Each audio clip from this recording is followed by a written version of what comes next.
गुज़िश्ता रात special investigation unit की तहवील में एक नौजवान के जाँ बहक होने का अफसोसनाक वाक़या पेश आया। SIO हुकाम का कहना है कि नौजवान पहले से बीमार था और अस्पताल मुंतकिल करते वक्त दम तोड़ गया था। वाक़े की तहकीकात जारी हैं। मज़ीद तफसीलात जानते हैं सहर खान से, जो इस वक्त नौजवान के वर्सा के साथ मौजूद हैं। जी सहर, बताइएगा।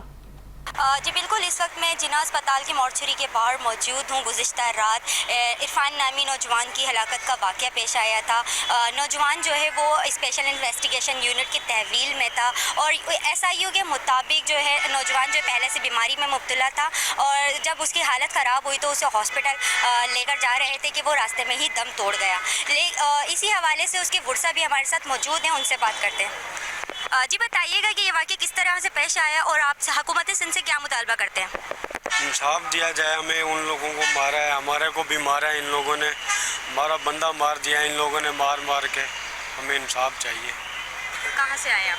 हम लोग अलीपुर से आए हुए हैं। बावलपुर से? जी जिला बावलपुर से आया। जी बिल्कुल, इनका कहना है कि हम बहावलपुर से आए हैं और यहाँ पर हम जिना क्या कहते हैं आयशा मंजिल पे जो है हम वीडियो बना रहे थे, जिसकी वजह से हमें हिरासत में लिया गया, फिर हमें तशद्दुद किया गया। और इनका मज़ीद ये कहना है कि हुकूमत सिंध से इनका मुतालबा है कि वाक़ये की जो है तफ्तीश की जाए और हमें इंसाफ दिलाया जाए। जी।